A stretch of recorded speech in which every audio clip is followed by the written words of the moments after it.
So, how do you build a brand that stands out from the crowd and that is relevant to its audiences? So, it might sound easy, it is not that easy, but this video we're going to use to share a brand building model that we designed that I think might help you with that.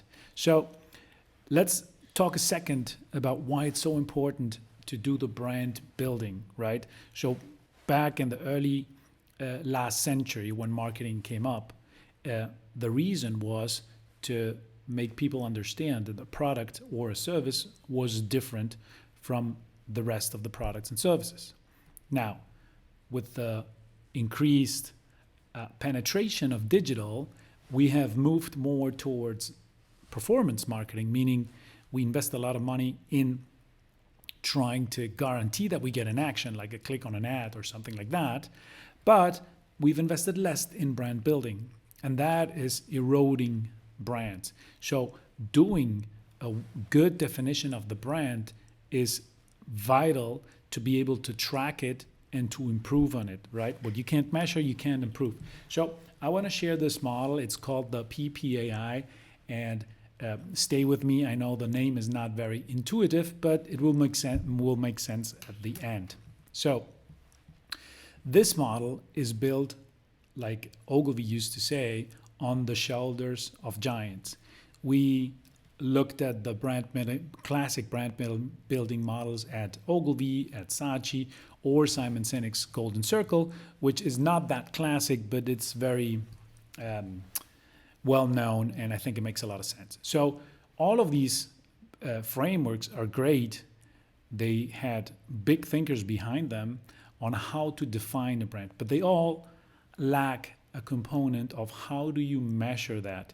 And that is where we thought we can use those classic frameworks and then combine them with the velocity and the amount of data that is available today through social and through technology. So that is what the PPAI does. It helps you define your brand, but make it trackable. So the P stands for promise. What is it that you offer that you will fulfill to your audiences, to your clients, with every interaction, not just advertising or not just communication, right? But every interaction. Then pillars. How is that promise fulfilled in different pillars, like innovation, like service, like experience? It varies depending on your category. Then the attributes, which makes the pillars tangible, words or visuals. And then the influencers, which is basically not necessarily celebrities, but it can be people that work for that company that prove to other people that the promise is being fulfilled. So I'm going to show you the example with Google, and then I'm going to show you how we can help measure each one of these brands components using this model. So the first one is the promise. In the case of Google, it's to make to organize the world's information and make it universally accessible and useful.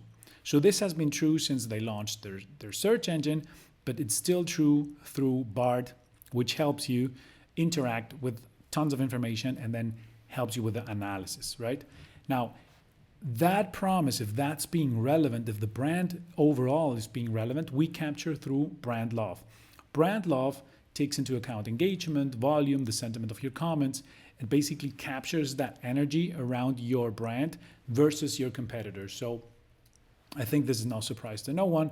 Google has a better brand love than Microsoft, although Microsoft has been doing a much better job in recent years and recent months in terms of their brand, right?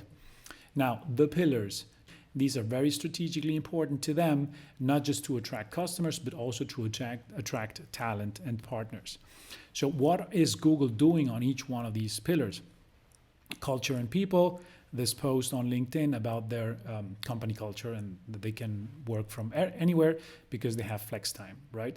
Then in innovation, they had this post, amazing post, which they do every year, like what the world searched for, a very emotional brand video that connects with the core of what they do, which is the information, but in a very emotional way. So very brand building content.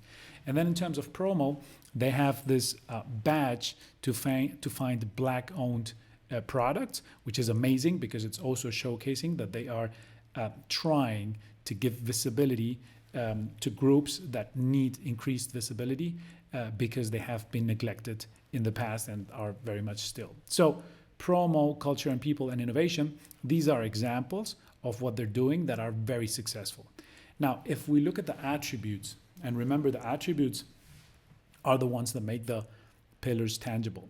So in the case of Google, what's driving the highest engagement for them are images where you see a horizon.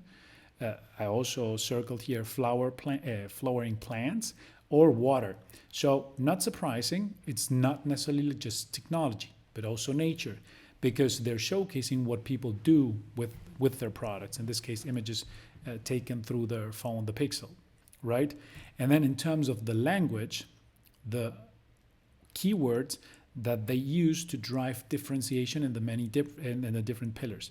So you already see words like amazing, love, happy, all very emotionally charged, positively emotionally charged words that play directly into the culture and people pillar. But then they also have the Pixel. The Pixel is their phone. Of course, this drives relevance because it's unique to them, and this builds the promo pillar where they are selling stuff. And then AI, which goes directly into the core of the company, which is innovation, of course. They do innovation on many different things, but AI being one of the main ones right now. So this shows us that the brand Google is very well defined. They're driving differentiation where they want to drive it, in the pillars that they want to drive it. And then the last thing is influencers. Again, meaning this is people that influence people to believe in the promise that the brand is doing. This is just an example, not related to Google, but you can see how people, like personal brands, generate engagement towards a brand. So that is also something that we can take into account. So wrapping it up, it's important to know what your brand stands for, and then also know how exactly you're going to be executing across pillars, attributes, and influencers. And then if you have that well defined, each one of these components of your brand can be tracked and measured so that you can optimize. You want to improve the relevance of your attributes so that your pillars generate a high engagement. And if your strategic pillars are generating a higher engagement, you're going to have a better brand love. So I hope this is useful. Remember, this is the PPAI. If you have any questions, just post them on the comments and I'm going to be here to answer them, not ask them.